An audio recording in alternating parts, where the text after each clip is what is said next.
first half, I'm not going to lie. Oh, could be Wayne! I think I got my swagger back. Oh! I love it, baby! Them orange britches. Something about them orange britches. Tennessee wins! Out by Tennessee, Jawan Jennings. Jennings makes the catch. Ball hit high in the air into right field. Going back is Sayre. And Tennessee can say hello win column. A grand slam in the bottom of the ninth. You can't draw it up any better. We just won a basketball game, and we're very happy right now. McGrath for the win. He got it.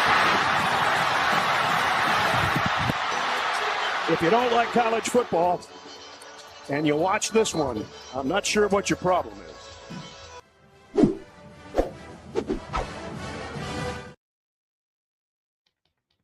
Reddit did to do, and welcome into More Important Issues. Today is Thursday, February 13th, day before Valentine's Day. But more importantly, one more sleep until college baseball is officially back. We're fired up, ready to go. We got the bat flip coming back on Monday nights. So the first one will be on the 17th, if my math is correct. So looking forward to another baseball season with the defending national champions, the Fighting Tony Vitellos. We are going to talk about basketball because it is going on. It's a sore subject, but we're going to get through it, and then we'll get on to baseball, kind of talk a little bit of that.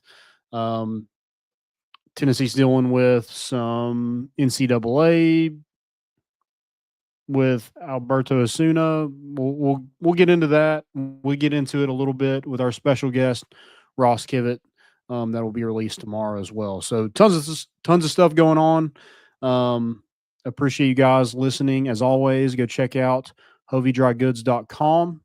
This episode is brought to you by Hovie Dry Goods. Just a perfect hat. Joey's got it on. I got it in the background right there. Love those guys over there. Do a great job. So go check them out. Use promo code MORE for 15% off your first purchase. Joey, how's it going? We're surviving, man. Staying healthy. Knock on wood. Not getting sick. Feels like Vitamin C. Yes, sir, dude. I'm drinking that. Taking them 2 vitamins in the morning. I'm drinking 1,000 milligram emergency packets, dude. You ain't catching me. Okay, this boy is not getting a UTI. Damn straight. But yeah, I'm doing well.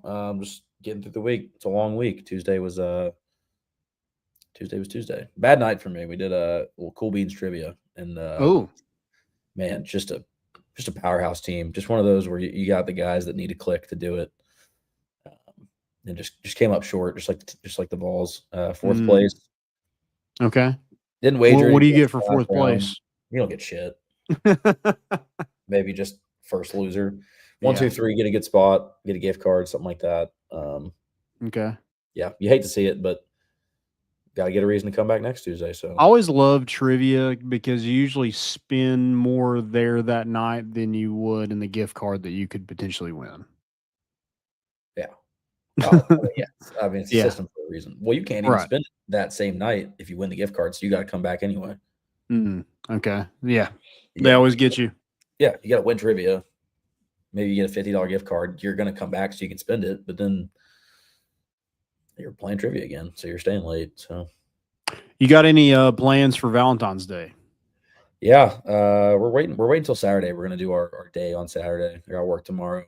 Okay. Someone decided. I mean, hopefully they're not watching, but planned a birthday party on Valentine's Day. I mean, oh, okay. Tell me that's you're single. That's very selfish of that person, whoever it is. Somebody didn't want to spend it alone and decided that she wanted to ruin everybody else's Valentine's Day. So we're gonna. Well, I'm not going, but we'll let her go do that. And tomorrow's a Friday night for me. Saturday is going to be. We're going to do a little basketball game. It's an earlier game, so don't got to worry about being out too late. And are you going to the baseball games this weekend? I'm going to try to make it Sunday. Tomorrow, okay. Earlier for me. I'll still be at work. Saturday, we're getting pushed for Valentine's Day, but Sunday, I'm trying to get there. Okay. Yeah, we'll see kind of how the weather is. See, I've heard there could be a doubleheader on Saturday, but it's supposed to rain harder on Saturday than it is Sunday. So I don't know. I don't know what they're going to do over there. Let's get into basketball real quick. Let's get it over with. Tennessee drops another one to Kentucky.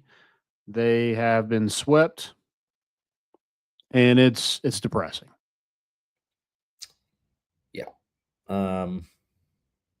Yeah, it's one of those ones that you at least want to split, especially because every game is their Super Bowl, so it's never fun getting on Twitter and just watching a bunch of coal miners dig in you. But pause. But I mean, it is what it is. You know what? I'm ready for March. I'm at that point where I'm like, dude, this team's streaky.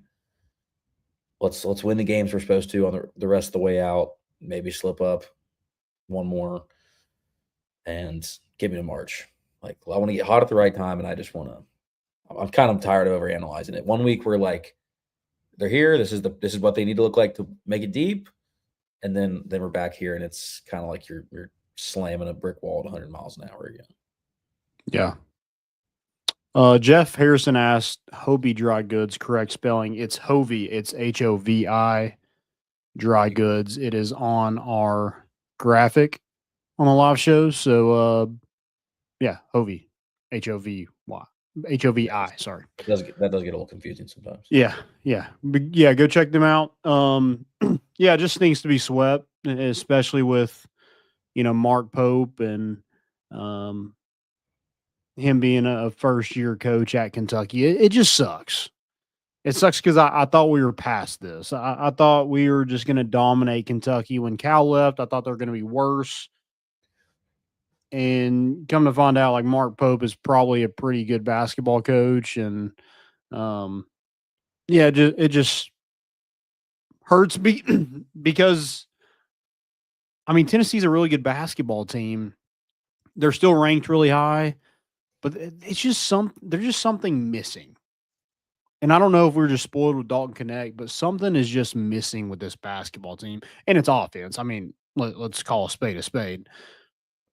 But it just never, like, no one's just too, we don't get, like, hyped up for this basketball team like we did last year. Even when they were number one, there were still issues. There was, I don't know, ever since Cam Carr left, I'm not saying this is all like Cam Carr, but it just seemed from that moment there has been a turn for Tennessee. I don't know if it was just SEC play or what it is, but Tennessee is just not playing good basketball consistently. And when you're not playing good basketball consistently, the hopes of you making a run in the tournament dwindle quick. Yeah. Hey, and look, Cam Carr went to go, it's an education thing, strictly not sports. I mean, he chose to walk on, but that was, totally sports, totally academic related, totally, absolutely not sketchy at all. But yeah, it's just, I think it is a little bit of the Dalton Connect hangover. I think it's like, I don't know. I mean, before conference play this year, I think we felt pretty damn good about Kentucky at home. And you're starting to look at Ed Rupp and being like, you're right, it's Mark Pope's first year. You're like, I think we could sweep that there, like in our favor. I don't think it was on a lot of people's bingo boards to get swept by the Wildcats, but I don't know. I'm kind of at the point where it's like, yeah, you're right. We're missing a key piece. Igor's been absolutely a glue guy right now, and obviously Zakai's been doing his part. But I mean, Jazz has flipped a full 180. I mean, he went 0 for 7, I think, last night. I mean, yeah, right. Defense is keeping you. I mean, you were in that game last night until the last 2 minutes, and they took a lead by 8 and then 10, and then you had a minute and a half left. It was too much, too late. But yeah, you gotta. I mean, another poor night shooting. Like, I mean, it's one of those where it's like you shot poorly, you still kept them in the game on defense. Like, even, I mean, every time we kept it close, they would just bang another three. It was a great shooting night for them. I think they went 50%, like 12 for 24 or something like that. I mean, you can't stop that in March. I mean, some of them were bad shots that we let them take, but a good amount of them were contested. I mean, you did what you could do. They were just hot. And so it is promising, like, up until that last 2 or 3 minutes, but then you can't find a way to seal those games that you should be able to close out on like you did the entire game. So it's frustrating for sure. It makes you kind of stress about, later in the season and then coming into March. Yeah, you talk about the defense, and that's probably always going to keep you in ball games, but it just seems like Tennessee, when they go up against a really good offense, like, they can't score enough to keep up. Yeah. And even when we do, we still like the defense lets up. Like there is never like meeting in the middle really. Like I know at Oklahoma kind of looked like everything was flowing. Obviously not a very impressive Oklahoma team, but it's like, man, then you go shoot and get hot. Some games will actually, be shooting 50, 60% from the three or 40, 50. And then it's like a 85 to 80 game and you still can't find a way to win. So there's some sort of balance there that I'm just not sure that maybe it's a depth thing. I mean, we've known this for a while. We've got 7 guys scholarship active. We're playing 8 guys. I think we have 9 guys with Boswell, but I mean, at this point, Boswell and Dubar, I mean, they might as well just not even play. That's right, because it was 7 when Zakai and Igor were down. So I mean, even then, it's just maybe that's where it is. Maybe these guys are just not getting rotated enough, and it's not. Again, maybe it's just the Dalton Connect hangover. I mean, I can think of at least 3 or 4 games right now. Even some of them that we pulled out that like Dalton would have in the last 5 minutes of that game put the hammer down and just been like, no, you're not going to come back and beat us. And they're also like that Kentucky game. I mean, I know again, they just got hot and Kobe Bray was making threes at the right time, but you would like to think that there's someone that could put a stop on that. Yeah, and as much as the defense kind of keeps you in it, the offense keeps opposing teams in the game.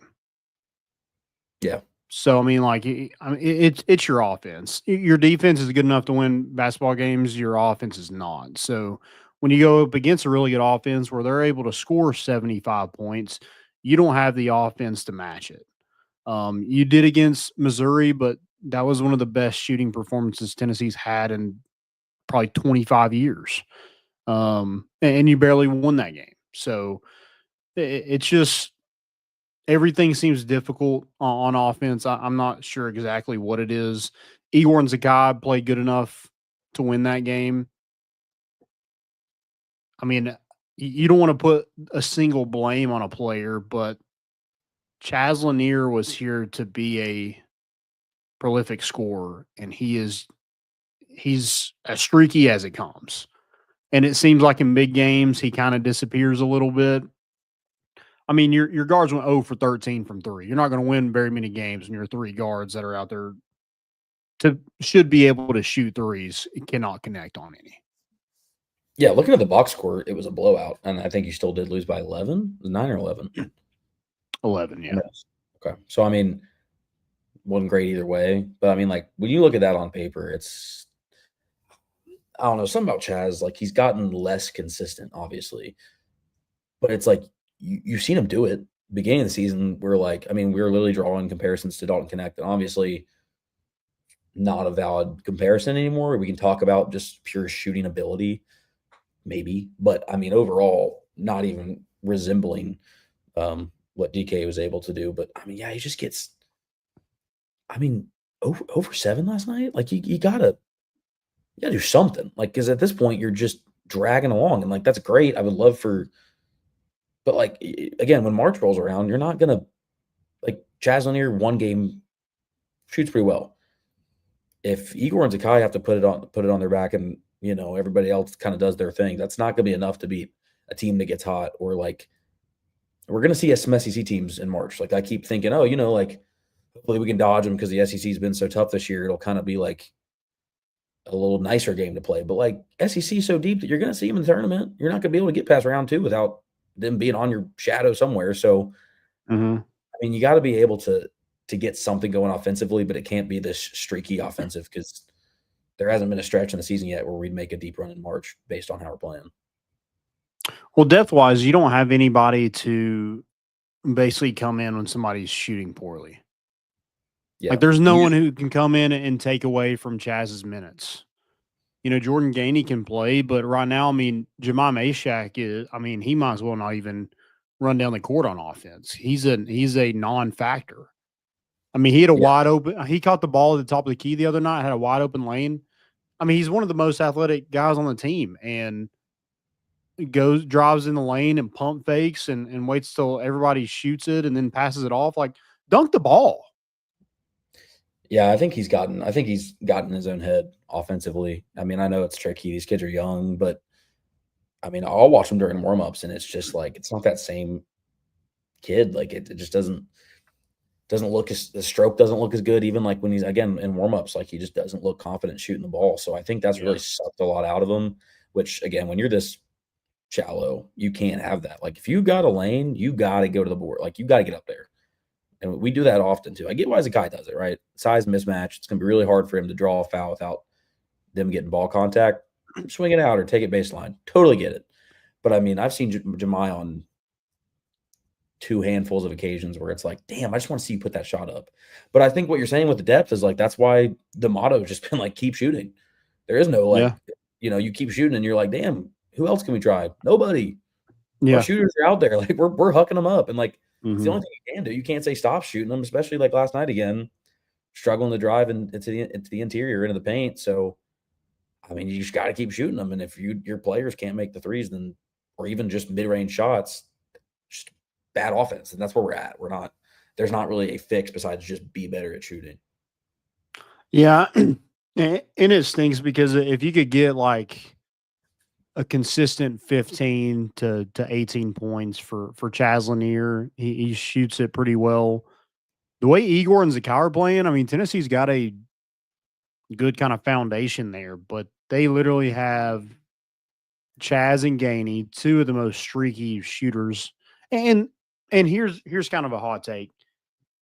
Maybe Tennessee has Chaz Lanier and Jordan Gainey. So does every other team in college basketball, pretty much, that are ranked, has 2 of those same players.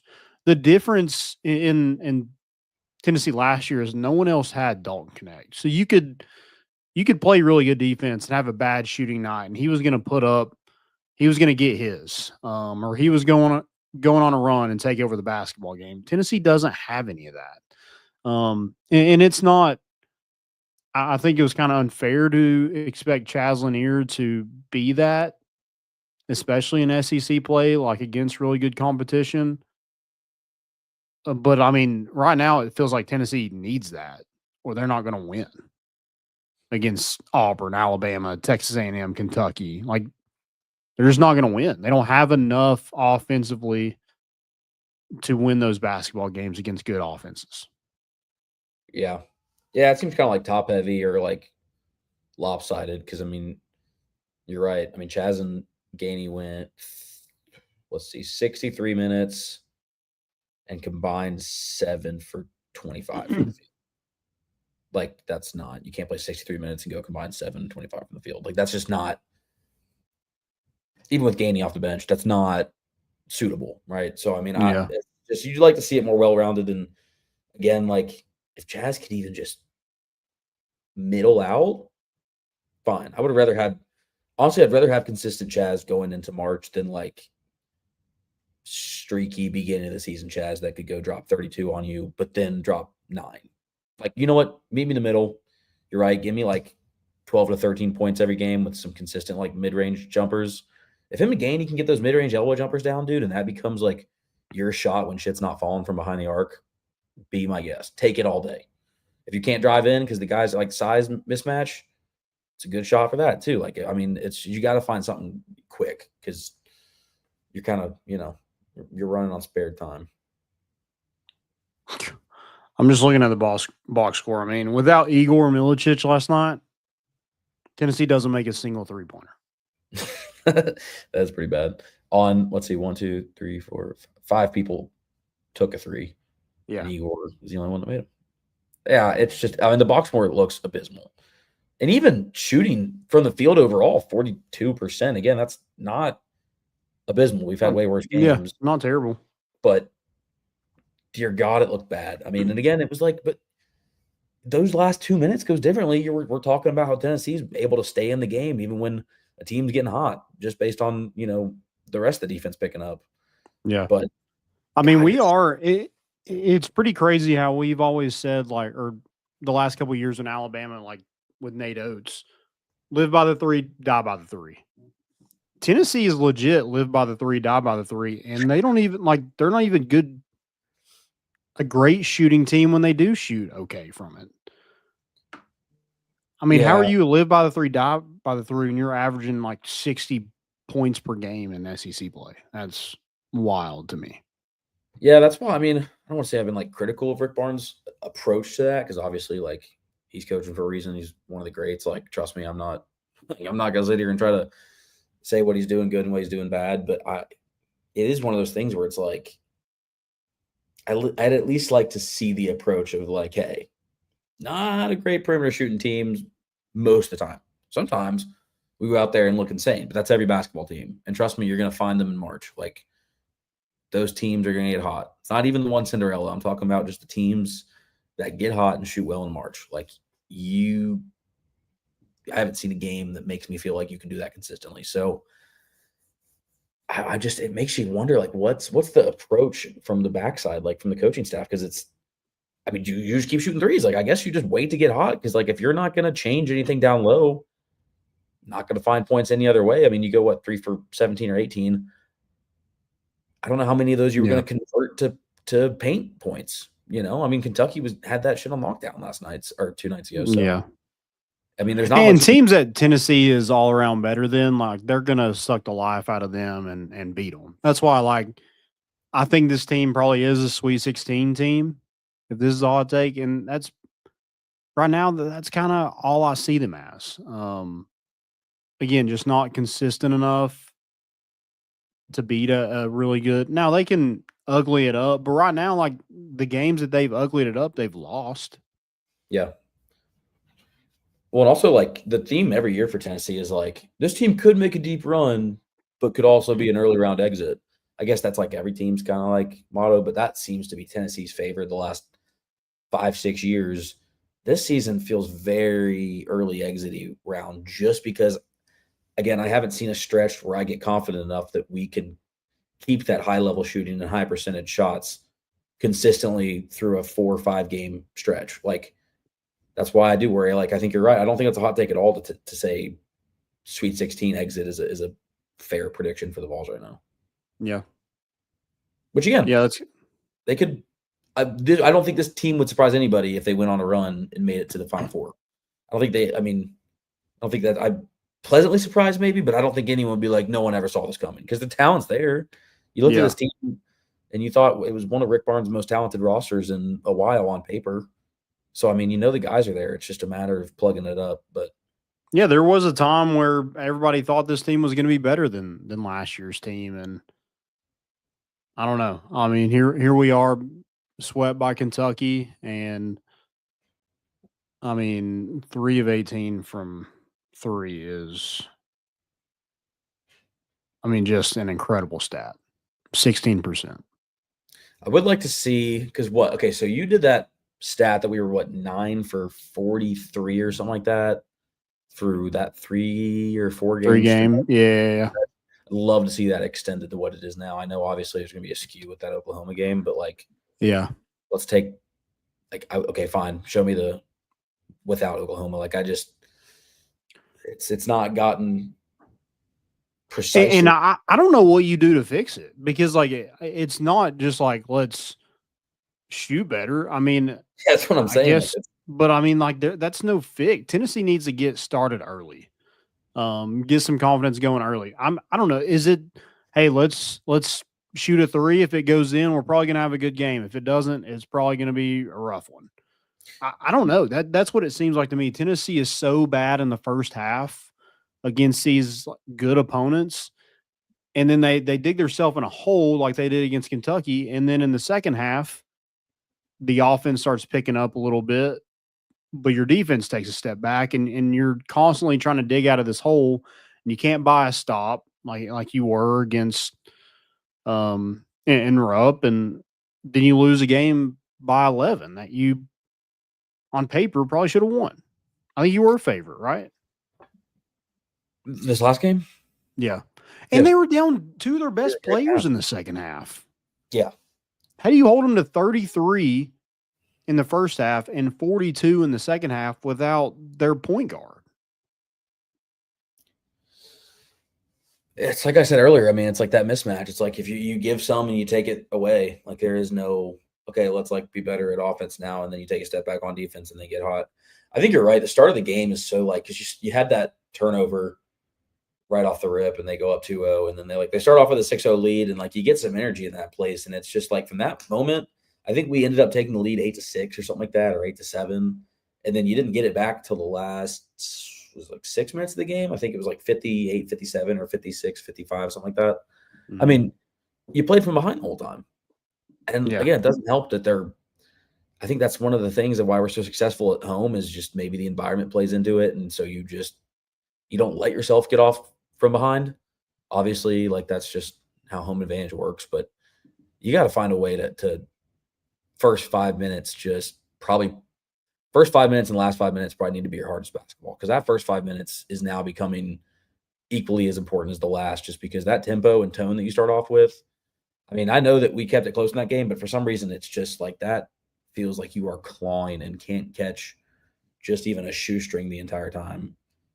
And then right when you did, you blew it again. So it's just never ending merry-go-round of there's an opportunity, you sold it like just forever and ever and ever. Tennessee was up 3 with 6:32 left. The rest of the way they're outscored 20-6. Yeah, that last little 5-6 minute stretch needs to be. And again, they were hot at the right time, I guess. I get it. Kobe hit those 2 big threes, but like, God, you just couldn't. And again, yeah, I guess maybe, they missed 2 of those last. I don't know how many threes they took in that last 6 or 7 minutes, but I mean, if you got shots 20-3 or something like that, I mean, it was if they miss 2 of those, and you can just maybe get lucky and then perform on offense. But again, that wasn't coming anywhere. Wasn't there all game? Yeah. You're 3 for 16 at that point. What makes you think that you're about to turn around and go 7 for 18? With 4:51 left, Zakai made a layup. We're up 2. From then on, we make 1 basket the rest of the way. Yeah, there was a skid that last 4 minutes. I remember looking at the live. I was looking at the live odds during the game, and I think we were like, I think there was a point where like within the last 5 minutes, or maybe it was 6, we were like 70% chance to win, and then it just flipped. I mean, and then Kentucky just absolutely. And that like that at the end of the game, just having just like no answer, that makes me think like this team are they just gassed? I mean, it wouldn't surprise me. Again, you talk about depth, like maybe these guys aren't used to. Like, maybe it doesn't affect Zakai, and seems like Igor is playing well through it. I think Okpara's playing okay. I mean, they just need more scoring. And, you look at guys like Chaz and Jordan Gainey, even Jemai. Like, Jemai has to do something. Otherwise, it's a waste for him to be on the court. Yeah, because he's not like you're not losing anything by him not taking these shots right now. Like I promise you. I think you're keeping the ball out of anybody's hands. Dubar played 4 minutes and shot the ball twice, and Jemai played 26 minutes and shot the ball once. Like, what are we doing? You got to think Rick is like telling him that. Like, there's no way Rick Barnes is sitting here watching like you're not watching this guy not shoot. Like, you're not like Rick Barnes doesn't send a starting 5 out with like 4 guys on offense and 5 guys on defense. Like like everyone's got to play their part. Is he so skilled on defense that it makes up for it? Sure. But shoot, it's like I said, you're not taking, I promise you, there's enough opportunities. You're not taking that out of anybody's hands that would have made it instead of you. Yeah. And Tennessee fans are frustrated. I think they have a right to be. I'm frustrated because this has gotten to a good program. We shouldn't be dealing with the same stuff we've been dealing with forever. Like, there needs to be some sort of gradual change to get this offense working. So, I mean, it's exhausting. And I don't necessarily want Rick Barnes gone. But at the same time, I just want to see more offense. Yeah. And it's not going to be this year, it seems like. So I just want more offense. I hope it's with Rick Barnes. If not, at some point, does it kind of pass him by and let's not run the program into the ground and let's get somebody like some new blood in here? I don't know. Yeah, it's hard to gauge because it's like he's done so much for the program, and I get that. I think it's kind of what So you, me, and Caleb had that conversation where it's like, is Josh Heupel the guy, or is Josh Heupel like your coach? Like, there's a difference between like took you from here to here, right? But at some point, you start cycling around here, and there's just not that jump to being like a consistently Elite Eight appearing team. And like maybe that's where we're at. Maybe, and I think it gets criticized to even talk about so much because people think that you saying that just mitigates everything that Rick Barnes has done for the team and the program. But I think both can be true in nature. I think you could think that Rick Barnes is still a great coach and that he still could be the guy, but at least acknowledge the idea. It's like, hey, what have the last 5-6 seasons had in common that like Tennessee fans are frustrated with at the end of every season? It's like not being able to make the run in March, having some pieces that are plagues to you all season. And guess what? They were the reason you couldn't win in March. Like, there's a couple patterns that I don't think it's unfair for Tennessee fans to at least be asking. I don't think anyone's calling for his seat. I don't think he's on the hot seat. I know this might be his last season anyway, but I don't think it's crazy to be pondering about what some other coaches could do, especially offensively, because it's been so weak. Yeah, I'm just thinking like if this keeps happening like year after year, like it comes to a point where the legacy that you've created, it's tainted a little bit. Yeah. I don't think that's that. Again, then it's not always a bad thing. Like sometimes it's just programs need a change up. You know, you can only get a program so far. Yeah. Did Rick Barnes win a national championship at Texas? No. Okay. And he got them to the Final Four, didn't he? Or no, he's never. I don't know how far they went. They did not win it. Trying to remember what success he had at Texas. Monty brings up a good point. Barnes can't make the shots. That's correct. But he made this team. Like he created this roster. Like it all falls on him. And Tennessee just isn't good enough right now offensively. And you can't, I mean, you can't get caught with your pants down and end up with 8 guys. 8 scholarship players. And I know he didn't foresee maybe Cam Carr and JP Estrella going down, but like those guys weren't necessarily going to help you that much. And maybe Cam Carr, but I don't think JP was going to do much like scoring wise.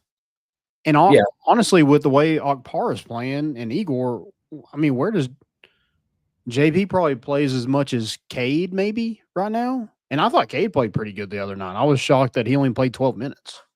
No, Cade's been I've been very impressed with Cade this season. I think you're right. I think I would like to see him get a better share because I do think he kind of stepped into that role and he's excelled so far. But Monty's right.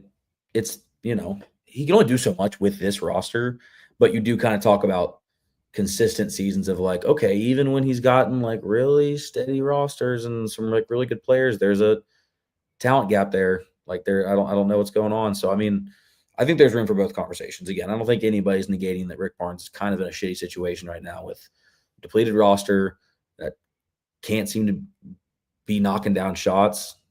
We're still now 20-6. Mm-hmm. We'll still be in the top 10. We'll probably be like 7 or 8, depending on just how, I don't know. AP's been weird this year. Not that it really matters at this point, but like we're still fine. No one's burning down the streets. No one's calling for anyone's job. It's just you got swept by Kentucky. Anytime that happens, you're going to have the right to look back and be like, all right, what's going on? Yeah. Also, Jordan asked where you can get the hat. Hovi Dry Goods. It's in the corner up there. HOVI Dry Goods. Yep. Beautiful. Use promo code MORE for 15% off that first purchase. Yes, sir. Word. Yeah, just needs to be better. Whatever that is, just please beat Vanderbilt. Please beat A&M. Please beat LSU. Let's go on a run a little bit. Let's get this bad taste out of our mouth. I want to see this team knock down shots. That's the bottom line. Yeah, you got a chance to kind of end the season hot. If you go lose to Vanderbilt on Saturday, we've got some serious problems. Burn it down. Because then you got swept by Vanderbilt. Now Vols fans are going Yeah, if you lose to Vanderbilt with baseball coming back, I mean, that fan base is going to be done. Yeah, that's gonna be a is real that fair? I don't know, but the fan base is going to be done. No, that might be the most angry 20-6 fan base that's ever existed. And then you got Texas A&M the next week away. So I mean, if you can scoop past Vanderbilt and Texas A&M, I do think it gets a little bit easier. That Alabama game is going to be really tough, but you at least get it at home. Ole Miss, I think, is more winnable than what we're given favor for, but don't lose to Vandy. Texas A&M and Alabama are those games that you really need to maybe go 1-1 on. But you're right. If you get hot, streak it out, get that bad taste out of your mouth. I know SEC play is going to be tough closing out, and I know the conference championship gets all the shit in the world, and I know it's not, the most exciting thing anymore or really necessary. But what's your spot on that? Like SEC championship. Some people are like SEC tournament. Like some people are like, you know what? I want to get to the second round, get out, and just focus for the tournament. If you're not going to win, obviously you want to go win an SEC title. Yeah, I mean that's kind of where I'm at. If you're going to go there, you might as well just try to win the whole thing. But I'm not upset. I don't like lose sleep over us losing a game in Nashville or Hoover or in Atlanta, like in any sport. Like Atlanta would probably be a little different because we haven't been there in so long. But I mean, we've won a recent like SEC championship in basketball and baseball, and it's cool. But if you're winning it in this league, you have a chance to go win the whole thing, and that's probably what you're trying to do anyway. So I'm cool either way. I want us to go win it, but if not, I could care less. Yeah, I agree. I think it's pretty easy to be overlooked, and I think it sucks to make it all the way to the championship and lose. I think that sucks. Yeah, I think that's definitely a bad spot to be in. Kind of. Yeah, our boy Caleb, he drove all the way to watch us do that against Auburn in Nashville by himself. So, yeah, Caleb's definitely not sucks. 4 away games. Say that again. So Caleb's not allowed to go to any more away games. Yeah, he's done. Either of y'all really, but we're gonna put him on a band at least till. Yeah, it's his fault. It's not mine. That's what I'm saying. True. But yeah, congrats to Caleb. Closes on a house tomorrow. Big time homeowner. Broke or rich, I don't know. Maybe this guy's stunting on us. Yeah. Yeah, Jordan Cup makes a good point. Conference tournaments are, in my opinion, just for teams on the outside looking in to make a statement for March. Yeah, pretty much. And that's the same thing with baseball. They're trying to make a regional. Basketball, you're trying to get into the tournaments. Yeah, that's kind of what they're for. But yeah, if you're gonna travel to it, you might as well just try to win the whole thing. I don't think any coach or any player, like anybody with a competitive bone in their body, is just gonna lose just to get out of there. Yeah, we'll see. Let's take care of it. Yeah, if you're wanting to rest, you can rest once the season's over. Yeah. Let's power through. Yep. Big game on Saturday. Tommy Bowl. Let's get back on the right page. What time is the game Saturday? 1 o'clock, I believe. Okay. Yeah, 1 p.m. SEC Network. There might be a good slate of basketball on Saturday. I actually have no clue. It might be what? I was seeing if there was a good slate of basketball on Saturday. Oh yeah, we get Auburn, Alabama on Saturday. Forgot about that. Who'd have thought 1 and 2 ranked? Like if I would have said the best matchup of the week is 1 versus 2 ranked Auburn versus Alabama in basketball like 3 years ago, I would probably just think you have something wrong with you. Not that I didn't think that they could be that way. Just didn't think at this part in the season the SEC would be so strong as to being a 3-2 loss team, you would still have the opportunity to be 1-2. I wasn't on my bingo board. Yeah. All right. Go beat Vandy. Good God, please go beat Vandy. They suck. If you don't, we're gonna have a bad show on Sunday. That's gonna be Be a rough one. Then we'll riot. All right, let's get into any kind of hot takes for basketball. You just want to fire off real quick. I've been testing the water on this one. Bring back Kim English. That was a struggle to get out. I don't know. That's just one of those, like, you really want a hot take. I don't want Barnes to go anywhere for right now, but if he's going, cycle back Kim. He's done well. He's done a very good job for himself. Yeah, Providence isn't good this year, so I don't know. I wouldn't mind it. I'd like to see what it is. I just don't. Yeah, that's why it's a hot take. Jordan says hot take expand tournament to 96 teams. Why don't we just put everybody that is registered under the NCAA in the tournament? I want to see. I like it. I think there's too many people winning the bracket challenge, and then they had to expand it a little bit more so people would not. Oh, also hot take. I think I'm winning the bracket challenge this year. I got the tingle. I'm going perfect. Bracket. Yeah, I don't mean winning. I mean perfect bracket. Do you know who's going to win the whole thing? Not yet. Yeah, okay. But that's why I still have a perfect bracket, because I haven't even decided who's going to win any game. Okay, you're waiting until Selection Sunday. Precisely. Okay. And also, why is the prize only $1 million for getting a perfect bracket? If it is so if the odds are just astronomically against your favor, what are we doing? You scared to if you really think no one's ever going to do it, why don't we put $1 billion on it? ESPN doesn't have anything to cover it. No one's ever going to do it. Why do they don't have to worry about paying that out. Yeah. Who would I want to replace Barnes? Oh, I honestly, I guess Kim English is going to be a hot name. I don't know. People think Nate Oates. Would Nate Oates even be interested? I doubt I don't think Nate Oates would be interested. Offensively, Nate Oates all day. Defensively, would you take Rick Pitino? I mean, how much longer is he going to coach? I don't know, but that St. John's defense looks insane. So, I mean, if we're trying to keep the same defensive threat that Tennessee is, and maybe just try our luck with at least a better scheme for offense, I'd feel good about the defense remaining. Obviously he's a different conference with a different team, but I don't hate it. Again, we're just throwing out absolute. Jordan said, "Has the bridge been burned for Pearl to return?" I mean, I'm not going to sit here and just be enamored by Bruce Pearl like people are with Lane Kiffin, but I wouldn't mind. I wouldn't mind. I love Bruce Pearl. That's what I grew up on. The 2009 team was like my, that's what I remember being a kid. I mean, realistically, it seems like Danny White likes up and coming coaches.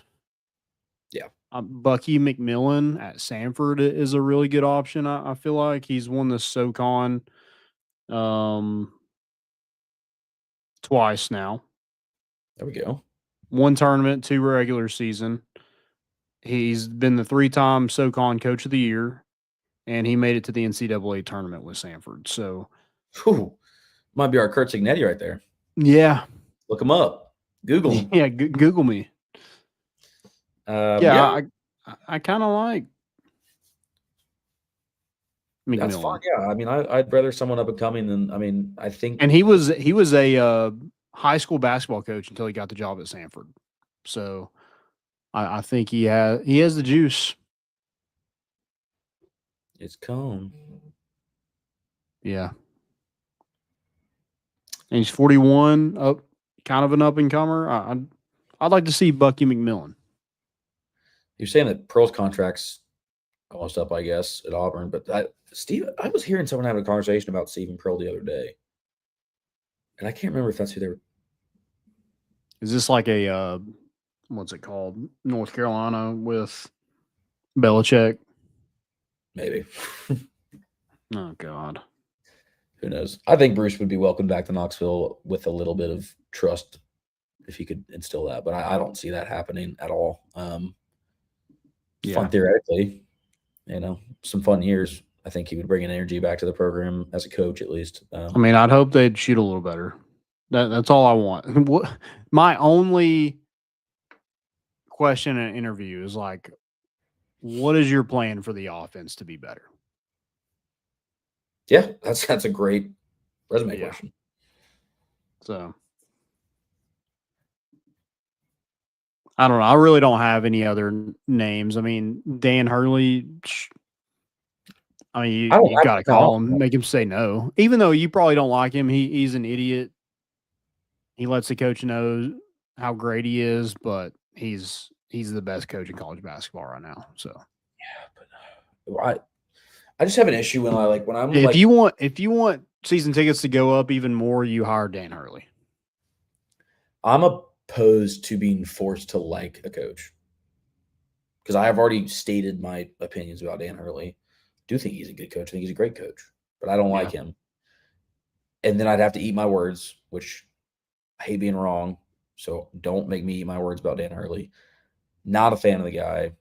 And I think it'd be one of those where like Tennessee fans just can't, like, it'd be a hire that they don't want to do simply because he would have to go perform an extremely high level season just for fans to even be bought into him.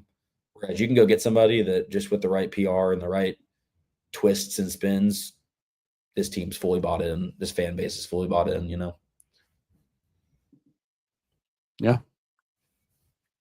Maybe we need an asshole coach. Maybe we need someone that fits our ego. I don't know. Maybe we have an awful ego as Tennessee fans and we need that. So I mean, we would be the most unbearable. Like Rick Barnes is like a really good guy, and so like people don't, drag our name through the mud because Rick Barnes is a really good person. If we had Dan Hurley, I mean, that would make people sick. Can you imagine if we had Dan Hurley and then Eli Dorkowitz as football coach? I think we might be the most hated group of humans. Oh God! In the United States, maybe world. This could break religious. If he was our coach, I would probably just erase myself from the earth. Probably move to Norway. I've been wanting to check out those Norwegian or Norwegic countries for a while. Seems pretty cool. All right, let's move on to baseball. Tennessee. Let's get this party started. It's time. It is time. We're back. And it's going to be a long time until this season's over. So looking forward to another season in Lindsey Nelson. That stadium is going to be halfway done. There's probably going to be some instances where people are like, what am I paying for? This is a construction site. But it's going to be a lot of fun. And once the final stadium is here, then I think everybody's going to appreciate it. It seems like the coaches and the staff and the players are all bought into it. And even though it's not all the way done, it's got to be better than what it was. Yeah. Tennessee needs more seats. Yeah.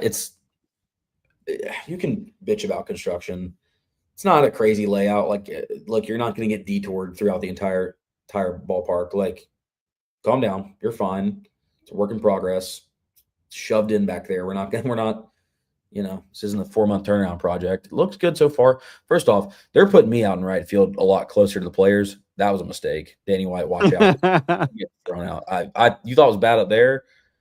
The issue with how it was for me is you're in a row. So, like, someone could easily look up and identify, oh, well, there's only like 20 people in the front row. I know who that was that just said the most vulgar thing they've ever heard. Now you got, I don't know when they're going to be actually finished, but you've got those tiered standing room, like student spots on that right field line. Oh, buddy, you put me in the middle of that crowd, you'll never know if I was the one saying it, but I'm excited. I'm excited to see what it looks like in there. I know obviously there's like you said, a lot. I can see it from the outside often when I'm going past, but dude, I'm fired up. Yeah. It's going to be a lot of fun. Obviously the offense is going to be there. There's some power hitters in this lineup. I think one of the most intriguing things about this team is the pitching, and Monty brought it up here. You got Liam Doyle on Friday night. No surprise there. Kid absolutely shoves. Velo's up. I think he's in better shape. He just looks he looks the part. I mean, he has success in this league. He had success in Lindsey Nelson last year where he struck out 10 Tennessee batters. I mean, the dude is going to strike out a lot of people. I think one of the coolest stories about this entire offseason is Marcus Phillips. Getting that Saturday nod. Last year, it was just like, I mean, you saw the stuff. It was like, I mean, this dude's going to be great. But it just could not come together. Like the command wasn't there. It was inconsistent. But the velo's there on the fastball. He's got a great changeup. It seems like he's put in the work, and another Frank Anderson story. And I hope everything works out, and he has a great year. But the fact that he's earned that Saturday spot is pretty impressive to me. Yeah, I'm excited to see him win some series on Saturdays, man. He's a unit. That's a big boy, and he can. I'm excited. I think that's I love the rotation right now. Obviously, again, it's kind of like you got to check it out first, but I guess that's kind of true for any starting rotation in the bullpen. Yeah, and with Doyle on Friday, you have that lefty. Phillips on Saturday with the righty, and then if you go Nate on Sunday, he's a righty as well. But the velo, I mean, all three of those guys are touching high 90s, even triple digits. So, yeah, excited to see kind of what this.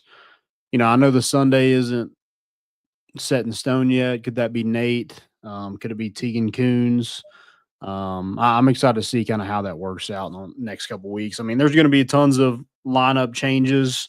We'll see exactly where people at. I do know Dean Curley's going to be at the top of that lineup, so super excited to see. I mean, just a dude again at the top of your lineup. Last year, Christian Moore at number 1. This year, Dean Curley changes number to 1. So maybe that's just our thing going forward, is we just have number 1 at the top of the lineup. I'm down. Was Drew Gilbert number 1? He was number 1. Yeah, he wasn't at the top of the lineup. Yeah, I mean, Dog's at number 1. Let's just keep it going. Could have been. Yeah, I mean, Dean Curley's got to be the most excited return in terms of just reload at that spot. I mean, talent is just locked down there. I'm excited. I'm gonna make it some baseball games this year, dude. My spring's a little bit different now. I mean, I know these midweek. I mean, we can push back those first pitches a little bit, but I'm also excited for the transfer. So you fill me in because I'm aware of Andrew Fisher and Liam Doyle. They're both from Ole Miss, right? Yep. And then Tanner Franklin's the Jeffco guy.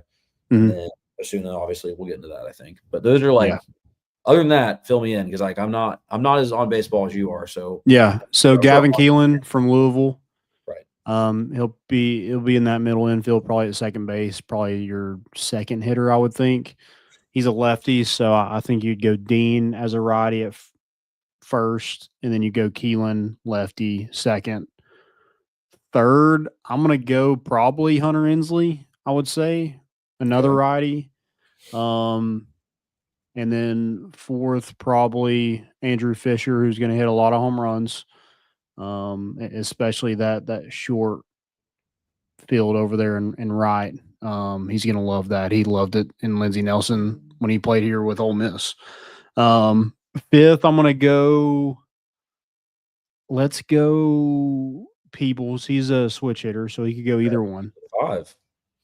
Number 6, we'll go Reese. Okay. Excited for Reese Chapman. Another lefty. And then let's go. We 7. We at 7. We'll probably go. Dang. I mean, he's a left. Let's Stone Lawless, I think, is a righty, so we'll go Stone at catcher. I think Peebles will DH because he's dealing with an injury.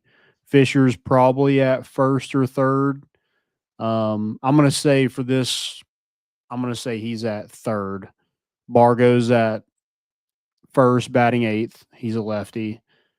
And then you'll go another lefty, Jay Abernathy in left field. So Rusty Dalton at first? Yeah. Interesting. Okay. I like it.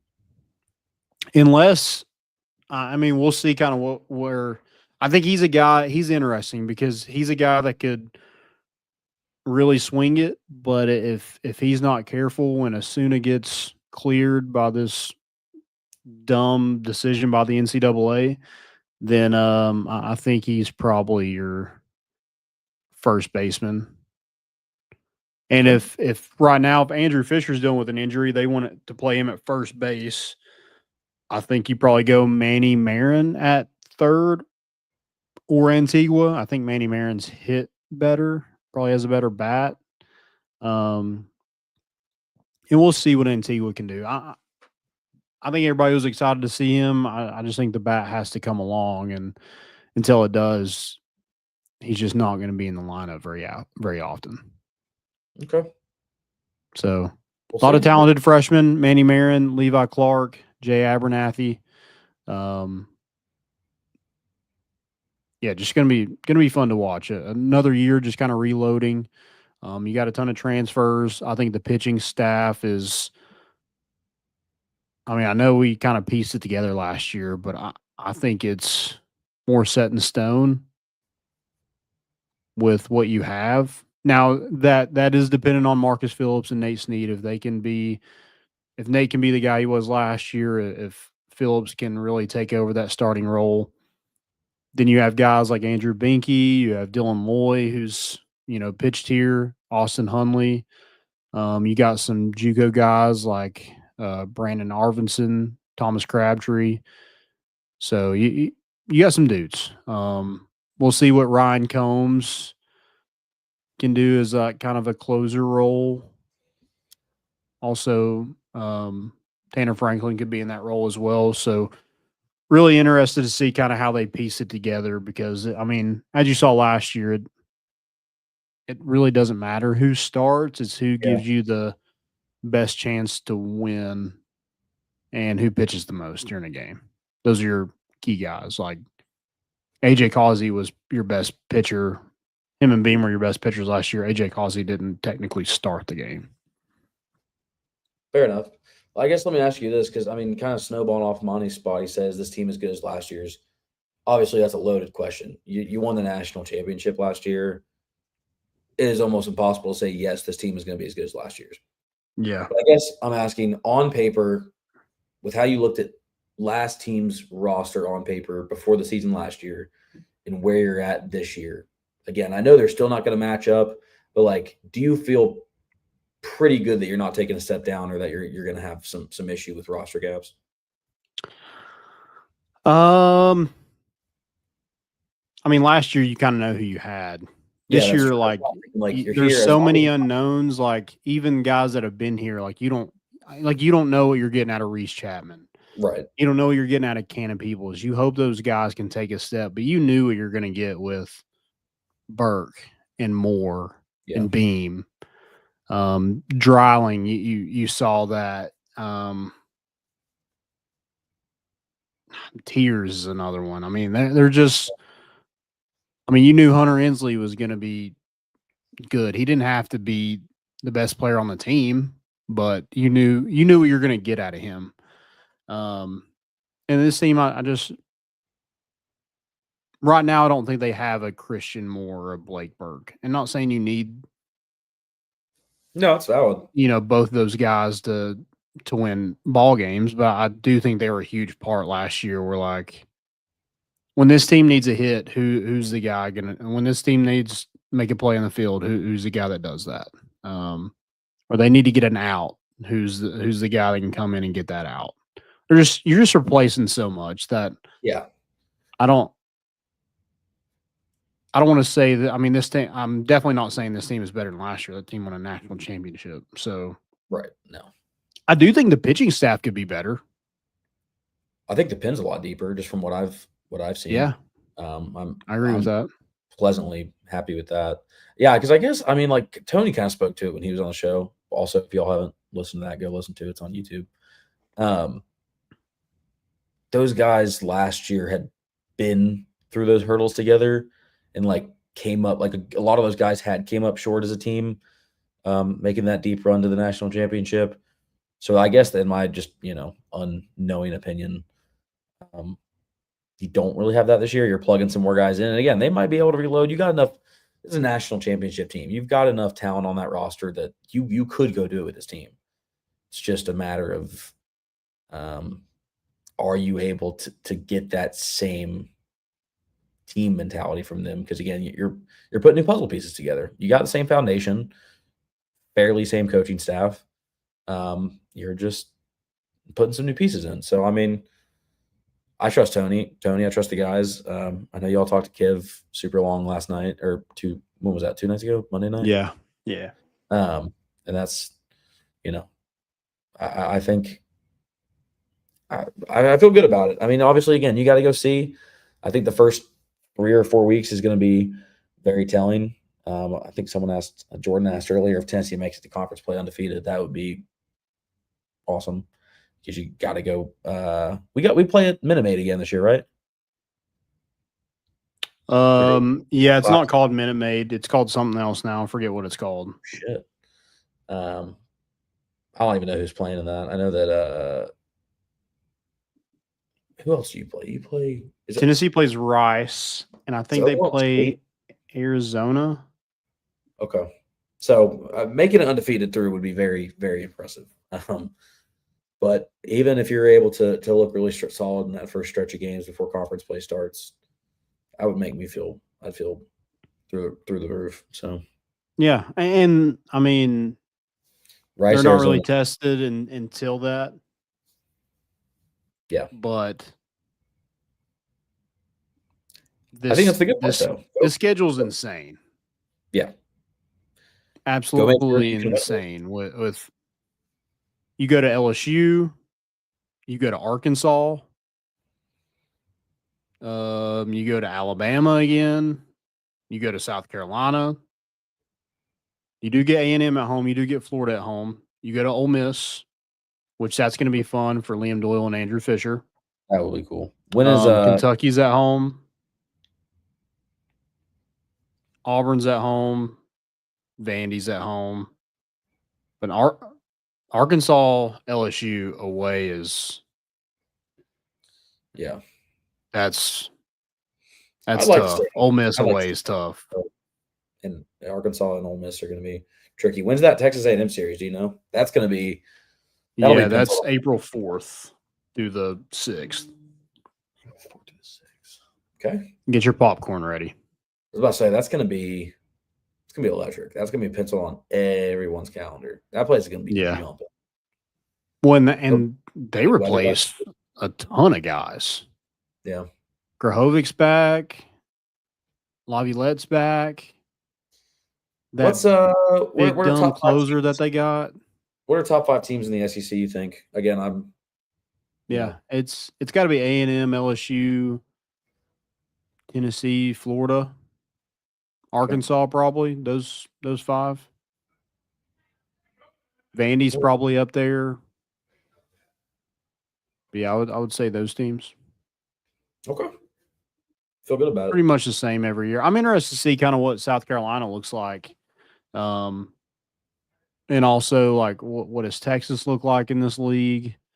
South Carolina's got Maneri from LSU. He's there as their new coach. So, out of retirement, what does that look like? I don't know. It's intriguing. And this league just keeps getting better and better every year. So, definitely nothing comes easy in this league. If you are in those top couple, you are top couple in the country. Yeah. I'm excited, man. Are you going to be able to make it to the games this weekend? I think I'm going to go Saturday. I'm not going to make it Friday just with it being Valentine's Day. Right, true. I didn't even cross that bridge. I was just like, which we don't really do much anyway. We just go get pizza, kind of watch TV. So Damn. yeah, Ravens a cheap date.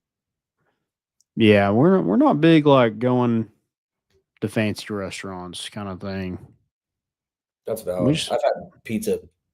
I've been jaw on the floor by pizza way more than I have by like fancy ass steak or fish. Yeah, it's like I don't have any. I'm a cheap ass number one, so I'm not a. I mean, I will go get a frozen pizza and eat that over, spending hundreds of dollars on something that doesn't fill me up. I'm good. That boy ain't dropping $300 at Lonesome Dove. Now, Adobo. Adobo's a good middle because I mean, I would spend some money there. Classy. You can get some pricier stuff, so it makes you feel good. Get a glass of wine, great pizza. So you're the best of both worlds. Yeah. Yeah, we'll just probably go get some Papa John's and chill out. Maybe watch some Mayor of Kingstown. Is what we're watching right now. Oh yeah. Shout out. Why did I just blank on her name? Who? Mayor of Kingstown. Is that the same one as? Wait. Oh, Mayor of Kingstown is different than Mayor of Easttown. Mayor of Easttown is the one with that girl based out of Philly. Mayor of Kingstown's newer, right? Mayor of Kingstown's got Jeremy Renner. It's on Paramount Plus. That's what that is. Yeah. Mayor of Easttown's the one with Kate Winslet. I kept thinking Rose, obviously from Titanic. But. Yeah, I got to start watching these shows because my Paramount Plus is good for another month, and I've watched everything on it besides this, and I'm probably just going to cancel it because I'm not paying $11.99 for stuff I've already watched. Don't blame you. These streaming services are getting out of control. Dude. See, I don't know what I like. I mean, I guess streaming's been around for like, this is going to date me really young, but I guess like 6 or 7 years prominently. I don't know how much it used to cost for cable. I don't know how much Comcast or Xfinity used to run you. But dude, you're dropping at least $100 a month on streaming services now. If you got 100%. Hulu's Live Sports is like $80 a month or something like that. I'm playing Netflix is $15. Even if you only have like Max and Prime, still like $30 something bucks a month. I know Disney's getting these bundles and shit, but I mean, Disney's the biggest joke. Yeah, Disney Plus, they need to add some stuff. They have movies, and they were good during COVID because all the movies went there, but now you can watch basically everything in theaters now, and then their shows are terrible. So, yeah, Disney Plus Plus has ruined the Marvel universe for me. Fair enough. Yeah, Jordan makes a good point. YouTube TV, like the brand deals, like what was it coming into? When was it that I guess it could have been March again last year that the TV deal didn't go through. The next thing you know, we're not gonna be able to watch a bunch of games on ESPN because all these companies can't get their names right. Like if I want just one consistent thing, he's talking about March Madness might not even be on YouTube TV with CBS. If I can't quad box my March Madness, I am going to crash out. Boss. I mean, what are we doing? Let me watch it on 4 screens. That's what it's meant for. It's why we got 4 TV channels that it's on. What is it? Yeah. Yeah, I love those first couple of days where like every 15 minutes a new basketball game starts. Dude. Nothing better. When I flip to True TV to watch something. And it's a perfect time to like take PTO. Like nothing's getting done at work anyway. Take PTO and just you don't have to be at the office. I mean, that's what you do. Fired up, baby. Yeah, let's talk about Alberto Osuna. So Tennessee gets Alberto from was it North Carolina, went to Tampa, thought he was out of Division I eligibility. And then December happens. Diego Pavia gets eligible. I mean, he kind of sued him. The same thing Alberto Osuna is doing is exactly what Diego Pavia did. I mean, it's the same case. Yeah, and they have 2 different perspectives on it. Yeah. I mean, if he was a quarterback, this would already be taken care of. I mean, we start tomorrow, and he didn't even have a case manager. And they make it sound like the players' fault, like they don't have the resources to reach out. Like, dude, you're the one running the show. You expect him to just go like file all the legal proceedings? And if you didn't want this to happen, you should have never let Diego Pavia be eligible. Here's the thing. I mean, I'm in the camp of like, hey, when those guys went to junior college, they knew what it was taken from them at that time. And he even knew it. That's why he was going to go to D2. He was like, oh, well, it's my Division I career is over. I got to go here. And University of Tampa is a great program down there in Division II. But I mean, I just don't understand what their thought process is of just, why are we drawing this out? It's the same thing. You open up the can of worms. Yeah, that's my issue. It's like he made this decision because like everyone went, oh, so we're like this JUCO eligibility. Yeah, what about me? Yeah, so like now I'm gonna go. You just printed out the guidelines. I'm gonna go follow them, and then you get there and they're like, whoa, what do you think you're doing? You're like, Yeah. I don't. You see what you just let him do? That's why I'm here. You should let that guy in the front door. Am I not? You're gonna make me sit out here for the next 30 days, and what are we doing? And I get it. It's whatever legal paper process you got to do, but don't draw this out for nothing. What more than it needs to be? Yeah. I mean, the NCAA, they need to get their priorities straight. Number one, they continue to just make the worst decisions possible and punish players. And that's the only reason why you were a thing, is to protect the student athletes. And now you're just punishing them. For what? Well, Yeah, I mean, what gain do you get out of having a guy he's a DH? It's not like he's Dylan Cruz. Right. I mean, I don't know. I just don't understand what these are the same cases. You let Diego Pavia have his, you got to let everybody that has the same circumstance be eligible. Yeah, because to my understanding, there's not that big a difference. And like you set the precedent, you can't turn on it. And you're right. The NCAA has so much more shit to worry about. And the fact that you're getting drawn up in this part, which, like, again, this isn't this isn't really like a exploiting for NIL deals or keeping talent on a team to return to the national. Like, no, it's just a guy that wants to go get an extra year of baseball in a really good team. Like, this isn't, you're right, not do or die for us. It's not like we're trying to exploit the rules to kind of squeeze him past. It's like you set the precedent. He wants to do it. Why are we getting held up? And I haven't even gotten analyzed on the whole thing. So I don't know if this is going to be a long-term thing. I don't know how long it's going to take cleared up, or if it's. Well, I think they're going to federal court on the 23rd or something like that. I think his motion or his restraining order was basically denied. That would make him eligible immediately for Tennessee. That was denied. And the same thing happened with Diego Pavia. And then they went to federal court and they lost. So again, why does the NCAA just like spending money? Sure, or they just like losing? Like, if it came across my desk, if I'm the NCAA and it said Alberto Osuna, Tennessee, I said, well, I'm out. I've already seen how this goes. I'm done. Yeah, that's the other thing. I don't want to step into the Tennessee pool. Yeah. Also, why are we wasting federal courts? I mean, like, dude, come on. Someone's out there trying to get serious shit done. It would be different if Alberto Osuna is the only one. They're going to keep coming. Yeah. Because, again, you did this. I'm in the same. I'm in a boat where I didn't think Diego Pavia should have been eligible.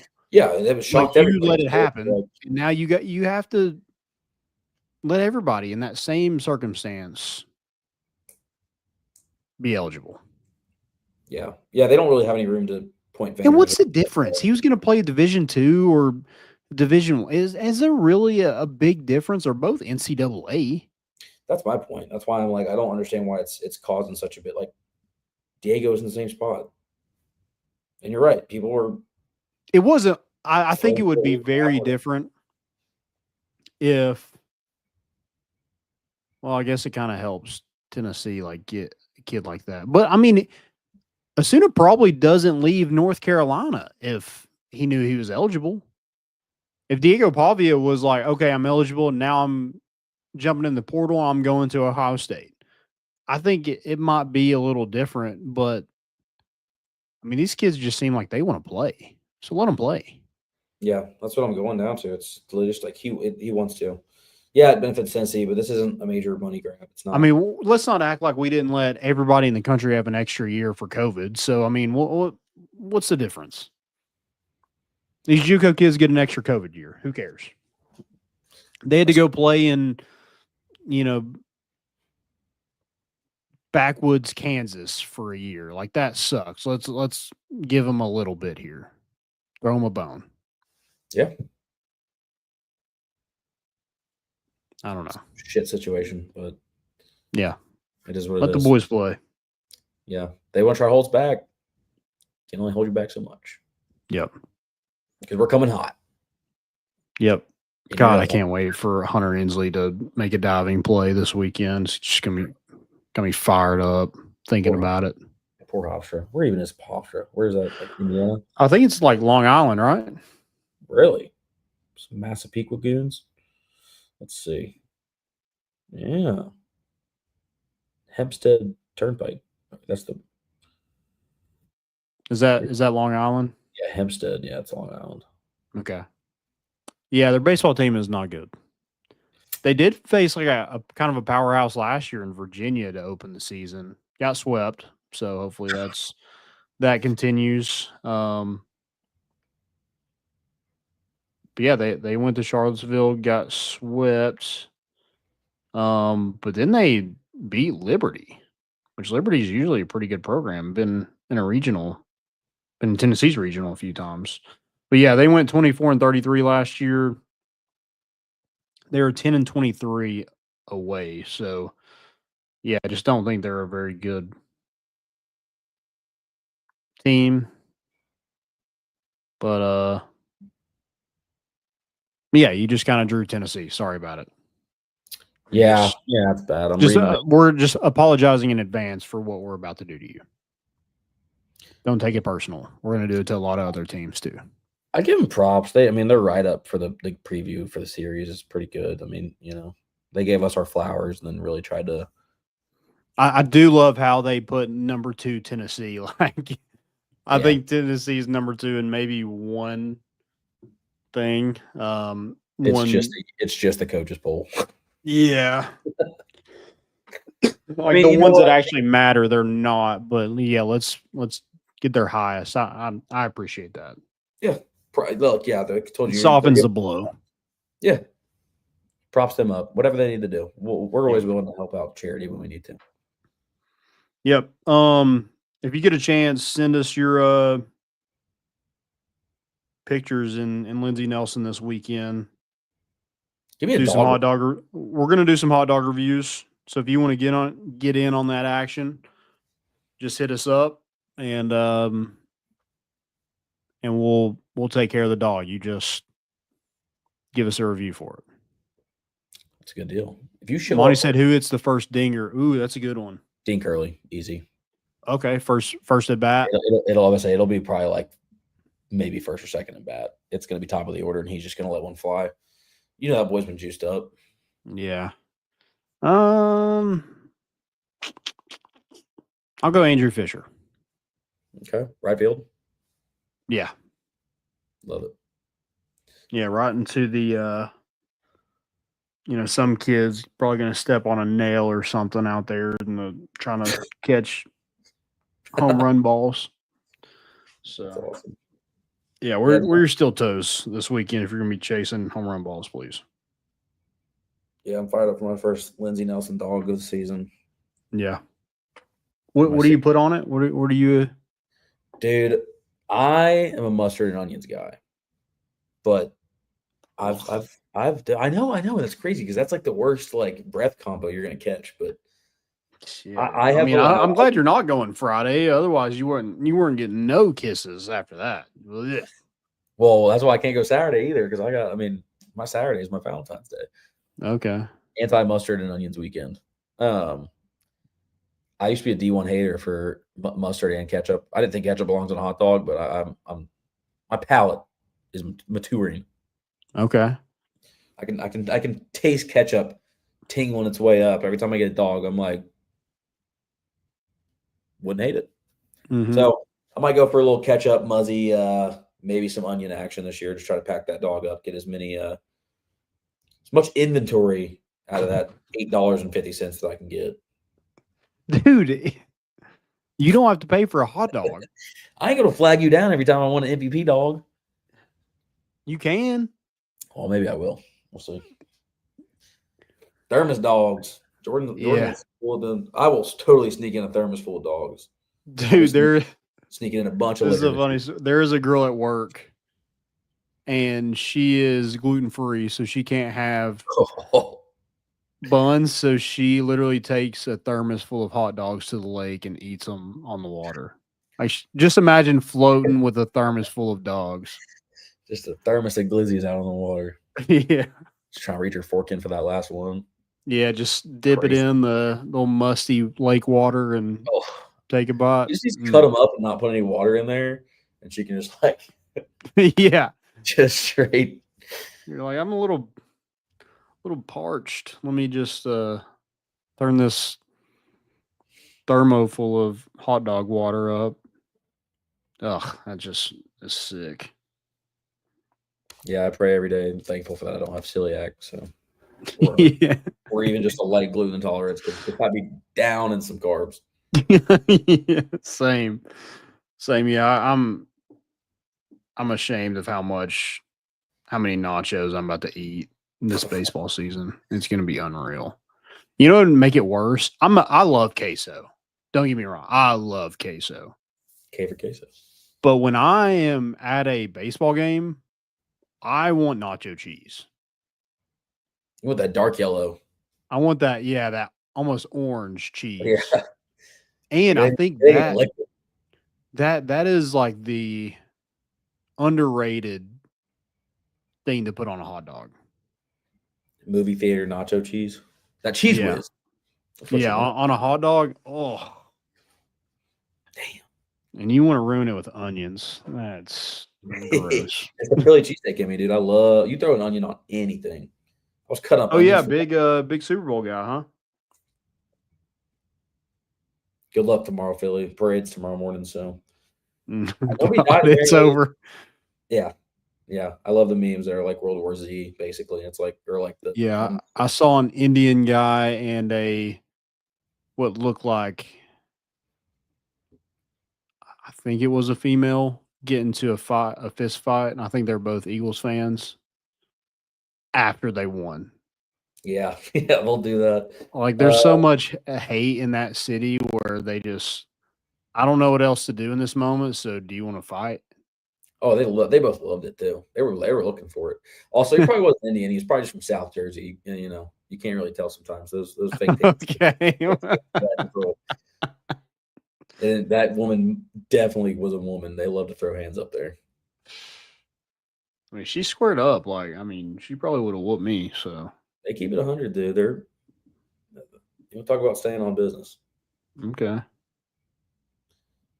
Yeah, Jordan's talking about when they've ever since 2018, they've had to grease the light poles in Philly for any major event, even just like 4th of July. And they've got a new system now. They're like, okay, if we can't climb them, we're just going to tear them down. You saw them tearing down all the street posts and red lights and stuff. So, good luck, Philly. My dad's down there. He's going to the parade. So, heck yeah, he fired up on Sunday. I guess, yeah, he was pretty fired up. I went in 2018. We got there like 4 a.m.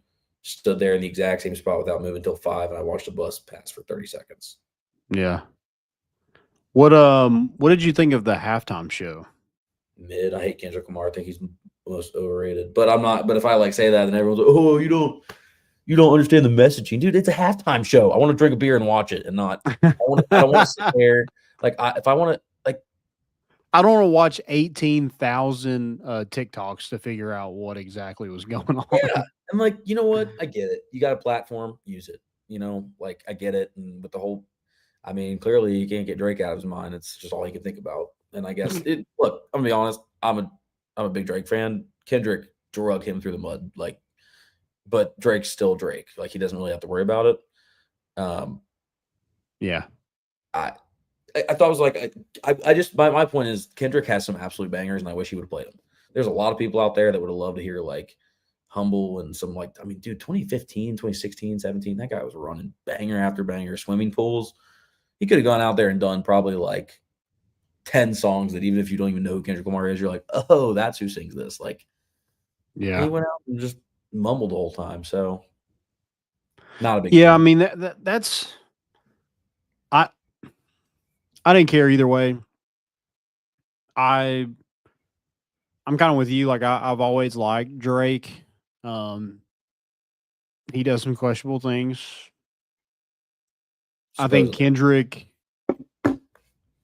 is fine. Like like you said, he puts out some bangers too. Yeah, I agree, and I didn't hate it. But it's just like rap concerts suck. Can we just call a spade a spade? Rap concerts suck. They are not good. It's good music, but live it sucks. Yeah, especially on TV. Like if I'm gonna go, like, look, I love rap. Like I'll go thug out to like 42 Doug or like some crazy stuff that you wouldn't Trick even know Daddy. exists. Yeah, like I'll go. I mean, dude, talking about stuff that I couldn't even imagine doing. But when I'm watching a halftime show, I don't think rap's a good halftime show. I said this with like Eminem and Dr. Dre and stuff like. And Kendrick, yeah. Yeah, it was good. And like they played a bunch of like their like in the last 50 years most famous songs that those guys have came out with, which is like that's how you have to do it. Because most of that still wasn't rap. I mean, there was rap over top of it, but a lot of it was like Dr. Dre beats and stuff. Like it wasn't rapping the entire time. And I think that's like, you're putting on a performance. And like, was that performance really good for a niche audience? Yes, totally. But it just from my standpoint of what he could have done and what I would have done, I would have played all my bangers and just been like, because he's making a comeback. Like, and obviously with this whole Drake thing, I think people would have been like, damn. I love Kendrick's music. I don't know why I've been hating for the last 3 years. I forgot he dropped this banger and that banger and this banger. Like playing them back to back for the Super Bowl. I thought the production was kind of weak. It was just like a field level. There was no. Maybe I've gotten spoiled in the last couple of years, but he wasn't doing no Rihanna. I mean, she's pregnant and she was 100 feet up in the air. He just walked the entire time. He walked more. I saw a tweet that was like he's covered more field than the Chiefs have in the first half. He's gotten further down the field than Patrick Mahomes. I did enjoy watching the Chiefs get their ass whooped. Yeah, that was. I mean, looking back, like, I mean, I bet on the Eagles. I bet on that front seven that they would do enough to. I didn't think they were going to do that. Yeah, that was a maul. And I thought if the Eagles were going to win that big, it was because Saquon just went off and he didn't. Yeah, I don't think it was just crazy how it all unfolded. But yeah, the halftime show, whatever. I mean, I didn't care. Here's the thing: any kind of halftime show is going to be a disappointment. Yeah, J-Lo's Cure is fucking fire. Yeah, unless you got somebody just like bangers. Rihanna was a banger because she played so many good songs. I'm like, damn, I miss old Riri. But it was so quick. It's like, I mean, I'd rather just go out in the car and play the music. Yeah, that's true. I wish they would make it a more like actual halftime show, or just get rid of it. Don't ever do that. But I'm saying like, yeah, you've regressed. Whatever. Don't really have a opinion on it. It is funny. Like I'm sure the old white men were just like, "What is this crap?" Yeah, I mean, I had a buddy who texted his dad, and he's like, "What do you think about the halftime show?" He's like, "I'd rather listen to a hog scratch his ass on a metal fence." Yeah, see, like I'm not that. Like I like Kendrick enough that I'm definitely not like protesting the halftime show. You wouldn't rather listen to a hog scratch his ass on a metal fence? I would like to know what that. I mean, I've never heard that, so I'm now more curious to hear what that would sound like than to listen to the halftime show again. Same. Yeah, there's just a visual that I need to know what that sound is. Yeah, because if they're scratching their back, are they like still 4 legs on the side, or are they like fully 2 legs up? I don't know. I think of like a bear. Yeah, just like I don't know. We got off baseball, but going back to it a little bit, what do you think about the new baseball uniforms? I think they look good. I mean, I know that they're getting some heat, and I know that you had said that like we're not doesn't mean we're gonna wear all these. I know the 2 like the orange stripe with the then 2 continuing down got some heat. I like the cream ones a lot, and then dude, the pinstripes are the pinstripes. I'm gonna love those till the day they die. So I'm not abnormally opposed to them, like some people are, but Yeah. I have a weird taste. So Yeah, like the orange and the pinstripe look like a softball. the orange one definitely looks softball, and the pinstripe does Yeah. too. But I think we're not seeing them on somebody, and maybe the V-neck doesn't help, right? It's a sharp V. And I mean Tennessee is wearing the Vol script ones that button up still in like their series. Like we've seen the white ones with the, orange outline Yeah, down the middle, but we haven't seen the other ones. So I'm not even sure these are a thing because yeah, the cream, I hate the black outline, number one. That just I think that cream could be cool, but the black outline just kind of turns me off. What was wrong with our previous, like our current ones? I don't understand that. yeah. I don't really get changing it. I think if it works, it works. But whatever. And maybe Baseball we don't game. even wear any of this. That's mean, that's what you're saying. The It might Vol not- Shop, or I think Nike or whatever, put out like the white jerseys with the Vol script, and we don't wear any of that. So I don't know. We'll see kind of how it works out, but I'm sure they'll probably look better. But right now, I'm like, if it ain't broken, why try to fix it?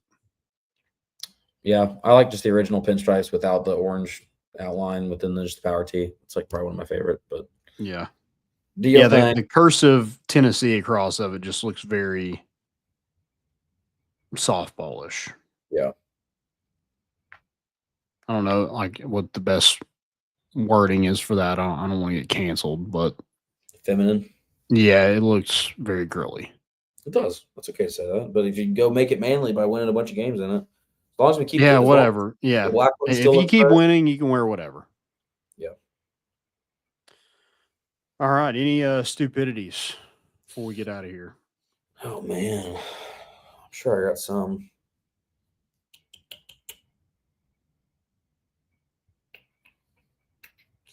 Flower prices are getting kind of out of hand.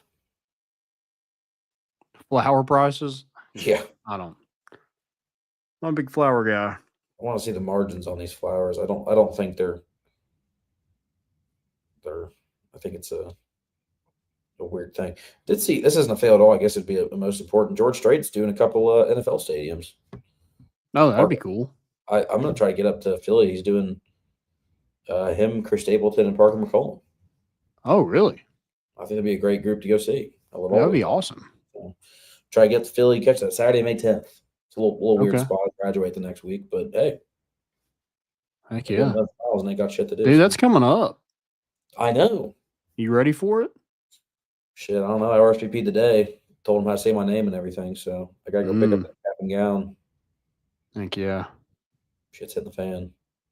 Dude, I might cry. I'm gonna be drunk. Dude,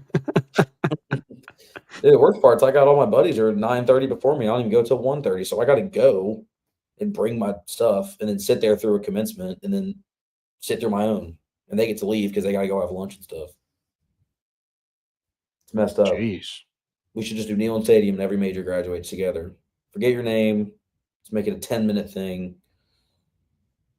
We can go be special somewhere else. Ain't nobody gonna remember your Yeah, let's go to Sylvia's.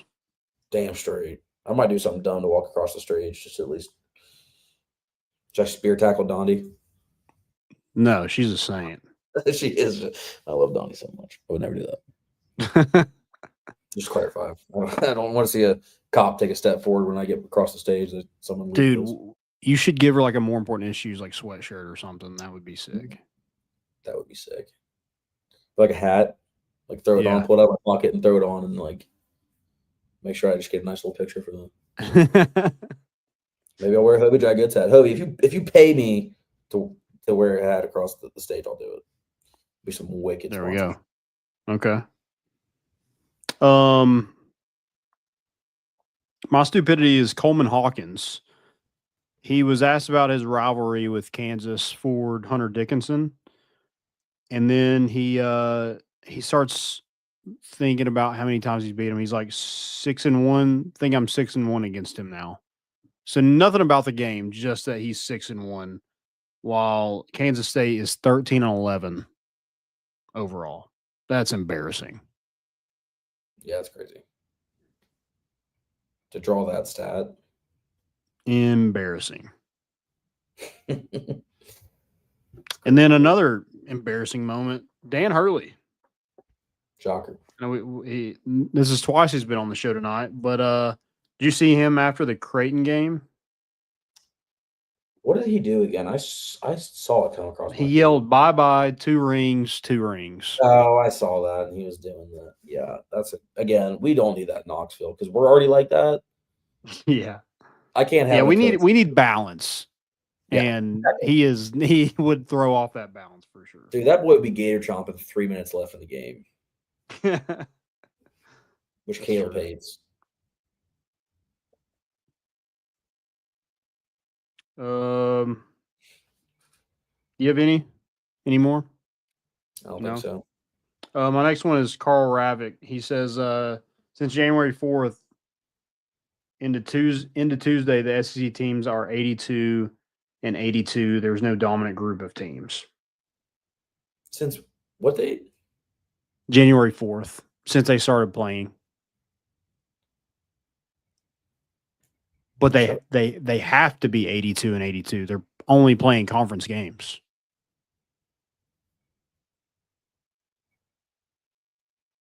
Is that how that works? Yeah. That's how it works. That's crazy. Yeah. Well, they have to. There's no other way. I mean, if you had 18, well, is there no way that like if you had Tennessee, Bama, Kentucky, I'm saying those 3. I guess it would need to be 4. Is there any way that after 16 or 8 games, there's not 8 and 8 all combined? Yeah, they have to. But what if we beat Kentucky? That would make them 0-2. Yeah, because every win that we have, we deal out a loss, and then every lose, someone else Yeah. Damn. I mean, I don't know. It's some high level thinking that I wasn't even on. I didn't really get there at that point, so maybe that's just 82 and 82. Yeah, there's no other way it can go. The NFL is the most overrated league ever. They're like 2,468 and 2,468. Yeah. Shit, dude. We're getting a bunch of 500 leagues. Yeah. Erase them all. Yeah, that's a good point. I mean, are we just no one can get ahead? Now that I'm starting to think about that more, that's a crazy comparison because he's just talking about within the conference. He's not even talking about out of conference games. Yeah, he's literally just talking about when conference play started. The funny part is he probably went and counted. I was about to say, I don't know if you can just look up that stat. Yeah. He was like starting to add them all together. He's like, I don't know. These losses are starting to add up to the wins. He's like, oh man, the SEC just isn't that good. 82 and 82. I mean, because it's 82 and 82, I think they should give you like a flag should go off and be like, something is not right about this. But yeah. That's awesome. Stop it's starting to add up a lot. Yeah, I'm looking here at the making a lot of sense. South Carolina's 0-10 in conference play. Yeah. Oh, buddy. Yep. Hold on. We play them, so hold on. I know. That's why I'm waiting. Okay. Yeah, we can crap on them as soon as we beat them. Dude, because when you look at it like this too, you're not going to see that well. But like, if it's in order, it's like 9-1, 9. Like it just like slowly starts to flop, and it's just like an even distribution. Oh yeah, he went and added up all those games. It was just like, huh, this is going to be fun to say on the broadcast. Wait till he figures out what the Big Ten is.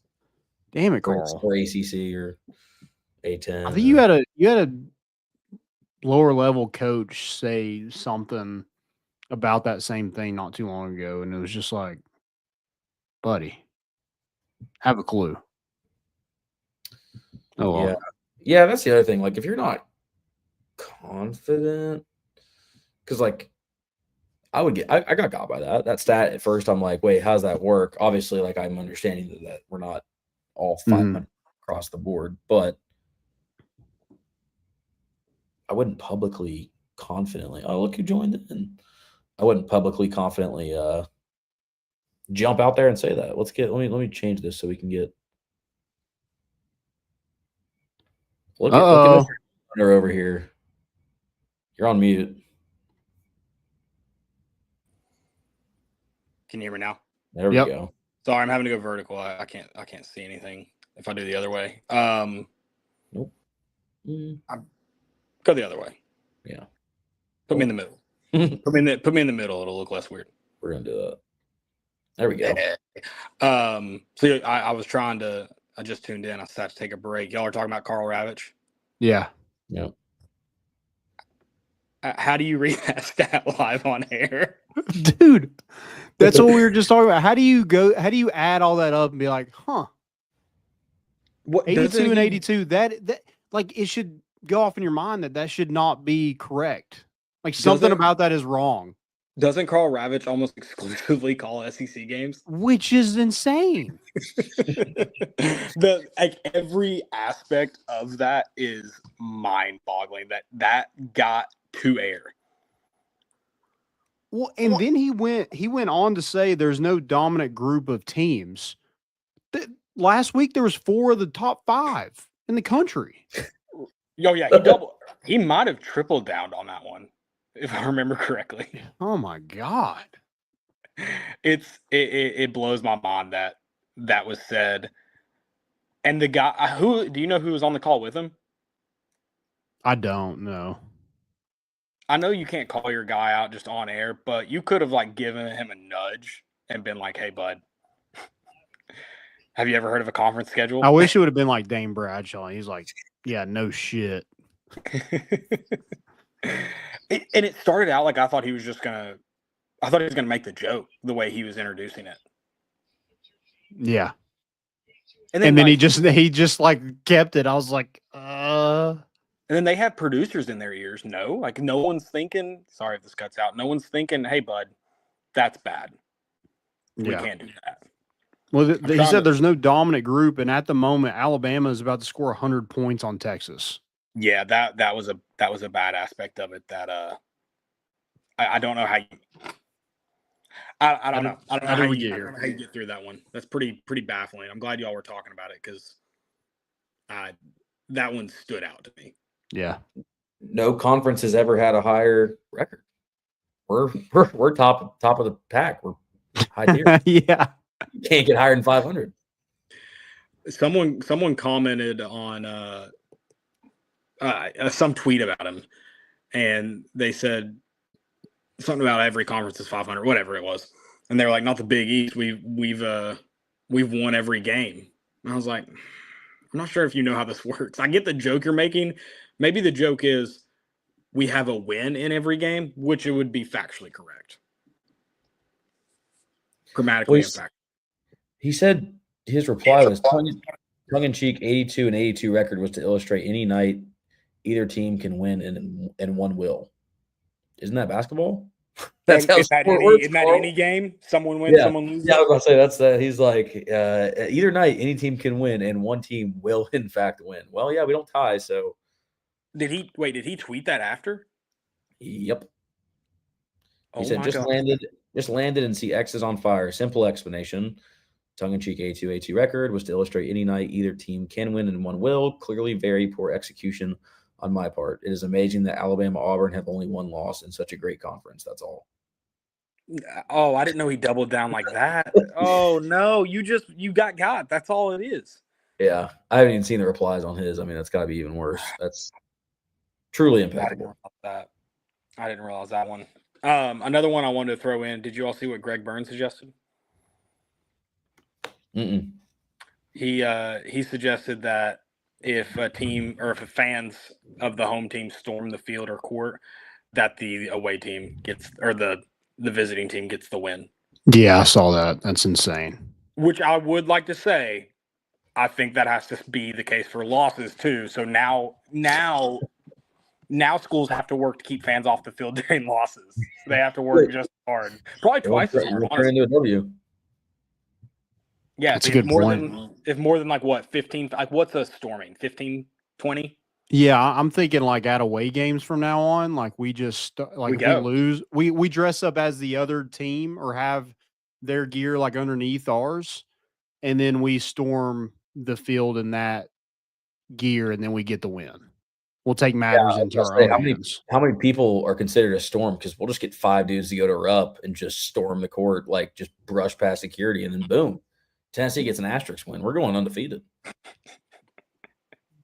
I love it. Yeah, I don't think he's the first person to propose it, but the AD of a team that has 7 national championships in the last 15 years, that's an embarrassment. Like, I'm sorry. Like, that kind of comes with success. If you, like, Alabama fans are all torn up about it. It's a badge of honor to get stormed on after losing. Mm-hmm. Just take your L and keep your players from punching people, and it's fine. Yeah. Punching co-eds, too. Yeah, that bitch probably deserved it.